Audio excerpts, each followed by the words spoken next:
नमस्कार दोस्तों, I am sure आप कल से एक न्यूज़ सुनते आ रहे होंगे कि हमारे देश के द्वारा बनाया हुआ जो वैक्सीन है कोवैक्सीन, जो कि बनाया गया है Hyderabad based company Bharat biotech के द्वारा, इनकी जो एफिकेसी है वो 81% सामने निकल कर आई है। यहां पर आप देख सकते हो Bharat biotech Covaxin 81% effective works against UK variant. तो इसका मतलब क्या है? जब हम 81% एफिकेसी कहते हैं तो ये डेटा कैसे सामने आया? क्योंकि आपको याद होगा कि एक दो महीने पहले यहां पर जब इसको इमरजेंसी अप्रूवल दिया गया था तो यहां पर बहुत ज्यादा डिबेट हो गया था कि इसका फेज 3 का ट्रायल का डेटा अभी तक सामने नहीं आया, उसके बावजूद भी यहां पर इमरजेंसी यूज के लिए अप्रूवल दे दी गई है। तो इसके बारे में ओवरऑल पर्सपेक्टिव से देखेंगे और यहां पर यह भी समझने की कोशिश करेंगे कि क्या हमें यहां पर अलग अलग वैक्सीन के साथ इसको कंपेयर करना चाहिए कि नहीं करना चाहिए, क्योंकि इसको लेकर भी आपको डिबेट देखने को मिलेगा और आपके एग्जामिनेशन पॉइंट ऑफ व्यू से डेफिनेटली मेंस में ये या फिर जो प्रीलिम्स है इंटरव्यू है इससे रिलेटेड क्वेश्चन आ सकते हैं। चलिए आगे बढ़ते हैं। मैं हूं अंकित अग्रवाल और अपडेट के लिए आप मुझे फॉलो कर सकते हैं इंस्टाग्राम, फेसबुक और ट्विटर पर। मेरे लेक्चर की हर पीडीएफ आपको फेसबुक पर तो मिलेगी,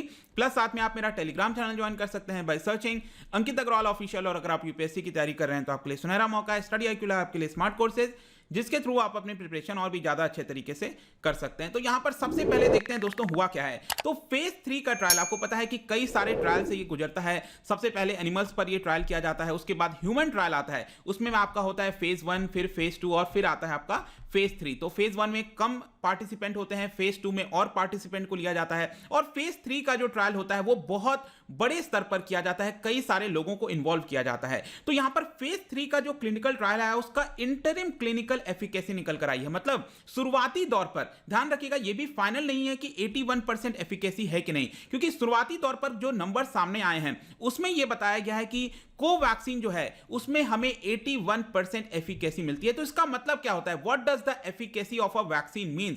इसका सिंपल अर्थ यह हुआ कि अगर जिन भी लोगों को कोरोना वायरस हो रहा है और अगर वो वैक्सीन लगवा चुके हैं तो वो कितने परसेंट लोग प्रोटेक्टेड हैं। तो सपोज मैं कहता हूं कि 100 लोग हैं यहां पर और 100 लोगों को यहां पर जो वैक्सीन है कोवैक्सीन है वो दे दिया गया है। अब इन 100 लोगों को अगर कोरोना वायरस आता है उनके संक्रमण में तो इसमें से 81% लोग बच जाएंगे और बाकी के 19% लोगों को यहां पर कोरोना वायरस हो जाएगा। तो बेसिकली इसी को हम एफिकेसी कहते हैं। तो आपने वैक्सीन लगवाया तो कितने परसेंट लोग यहां पर सुरक्षित रहेंगे कोरोना वायरस से। और ज्यादातर अगर आप कंपनीज देखोगे उनका मेन मकसद होता है कि जो सिम्टोमैटिक केसेस हैं उसके ऊपर ध्यान रखना। और यहां पर भी अगर आप देखिए तो भारत बायोटेक का, लेट मी टेल यू कि सबसे बड़ा ये ट्रायल कराया गया था किसी भी कंपनी के द्वारा। तो यहां पर 25,000 से ज्यादा वॉलंटियर्स इसके अंदर लिए गए थे। अब देखिए इतने सारे लोग इसलिए लिए जाते हैं ताकि हम एग्जैक्टली कंपेयर कर सके कि अगर कोरोना वायरस जिनको भी होता है, क्योंकि एक बार क्या होता है कि लोगों को बुलाया जाता है,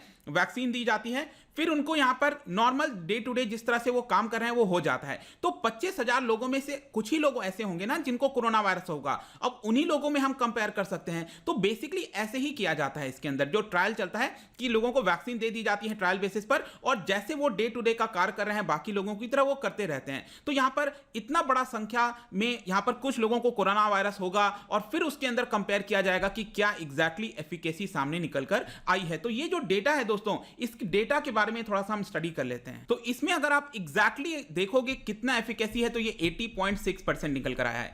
इसमें बेसिकली इसका अर्थ ये हुआ कि आपने देखा होगा कि जो ट्रायल दिया जाता है, जो 25,000 लोगों की मैंने आपको बात किया, उस 25,000 में से कुछ लोग ऐसे होंगे जिनको एक्चुअल वैक्सीन दिया जाएगा और कुछ लोग ऐसे होंगे जिनको प्लेसिबो दिया जाता है। प्लेसिबो का मतलब है कि जस्ट सॉल्ट वाटर, मतलब वो वैक्सीन होता नहीं है लेकिन जस्ट हमें डेटा को कंपेयर करना है, इसलिए यहां पर कुछ लोगों को यहां पर वैक्सीन एक्चुअल वाला दिया जाता है और कुछ लोगों को प्लेसिबो दिया जाता है। तो यहां पर जो स्टडी किया गया है इस 25,000 में से 43 ऐसे लोग थे, ध्यान रखिएगा बहुत कम संख्या होती है, 43 ऐसे लोग थे जिनको एक्चुअल में कोरोना वायरस हो गया। अब जब कोरोना वायरस हो गया तब यहां पर देखा गया कि उनमें से कितने लोगों को प्लेसिबो दिया गया था और कितने लोगों को एक्चुअल वैक्सीन दी गई थी। तो उसमें से हमें पता चला कि 36 लोगों को, 36 लोगों को यहां पर जो प्लेसिबो है, जो फेक है एक तरह का, वो दिया गया था और बाकी के जो 7 लोग हैं उनको एक्चुअल जो कोरोना वायरस की जो वैक्सीन है वो दी गई थी, दैट इज कोवैक्सीन दी गई थी। तो इसके अंदर यह पता चला कि ये जो 7 लोग हैं, अब आप समझ सकते हो इन 7 लोग में से 6 लोगों को यहां पर कोरोना वायरस नहीं हुआ क्योंकि इनको यहां पर वैक्सीन दी गई थी और 7 में से 1% ऐसा था जिसको कोरोना वायरस हो गया। इसका सिंपल अर्थ यही निकल कर आता है। तो अब हम समझते हैं कि ये इतना ज्यादा इंपॉर्टेंट क्यों हो जाता है। इसलिए इंपॉर्टेंट है दोस्तों क्योंकि आपको पता है देश के अंदर दो वैक्सीन को जो है अप्रूवल दे दिया गया है। एक है आपका कोविशील्ड जो कि सीरम इंस्टीट्यूट के द्वारा बनाया जा रहा है और दूसरा कोवैक्सीन। तो यहां पर हमें एटलीस्ट पता तो चला कि एग्जैक्टली यहां पर हम कह सकते हैं कि आसपास कितना एफिशिएंट है, क्योंकि अभी तक हमें पता नहीं था एग्जैक्टली, क्योंकि डेटा सामने नहीं आया था फेज 3 ट्रायल का। और यहां पर आप देख सकते हो कि बोला गया है जब इसको इमरजेंसी अप्रूवल दिया गया था तब यहां पर डेटा नहीं था, इसकी वजह से ये आपका बहुत ज्यादा डिबेट में रहा था। लेकिन एटलीस्ट यहां पर हमें थोड़ा बहुत आइडिया मिल गया है अब कि कितना एफिशिएंट है ये। हाउ कोवैक्सीन, अब इसका जो अगर हम कंपेयर करें दूसरे वैक्सीन के साथ तो किस तरह से चीजें निकल कर आती हैं। तो देखिए कोविशील्ड जो है जो सीरम इंस्टीट्यूट के द्वारा बनाया जा रहा है, ऐसा बताया गया है कि ये अराउंड अभी के लिए 53% के आसपास एफिशिएंट है। अब देखिए इसमें भी क्या होता है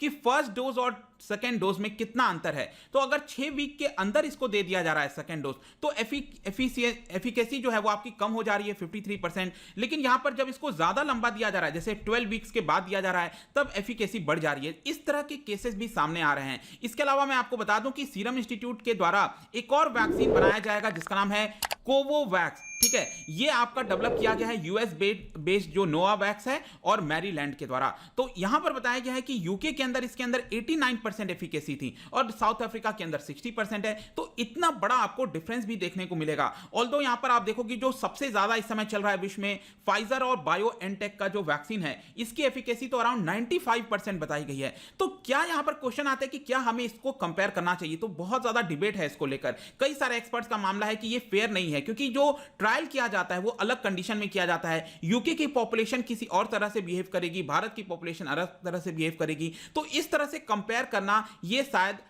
सही नहीं होता है, ऐसा बहुत एक्सपर्ट्स का मानना है। ऑल्दो यहां पर आप देखोगे जो कोवैक्सीन है जो अभी हमने डिस्कस किया इसका डेटा तो अभी पूरा आना बाकी है क्योंकि 43 केसेस का ही हमने अभी तक डेटा लिया है। इसमें बताया जाता है कि एटलीस्ट 130 से ज्यादा जो केसेस हैं उसको अगर हम कंपेयर करेंगे तब एग्जैक्ट हमें यहां पर मिल जाएगा।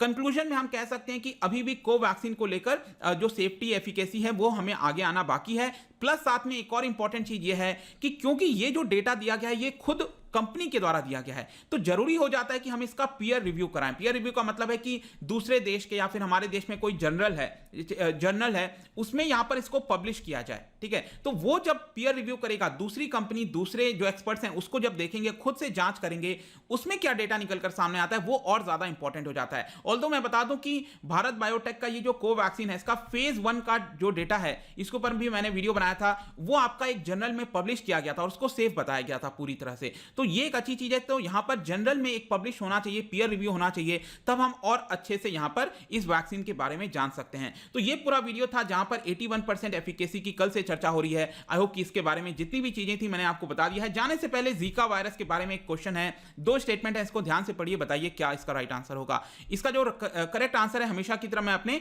इंस्टाग्राम पर तो डालूंगा ही, अगर आप इंस्टा पे नहीं हो कोई बात नहीं, टेलीग्राम से ले सकते हैं विथ राइट एक्सप्लेनेशन। मैं कई सारे एमसीक्यूज यहां पर डालता रहता हूं स्टोरीज के फॉर्म में, आप जाकर प्ले कर सकते हो। अगर आप मुझसे इकोनॉमी पढ़ना चाहते हैं, कोई भी कोर्स परचेज करना चाहते हैं, स्टडी IQ ऐप पर जा सकते हैं। आई होप कि वीडियो आपको पसंद आया होगा। मिलता हूं आपसे next time, till then thank you very much, see you soon.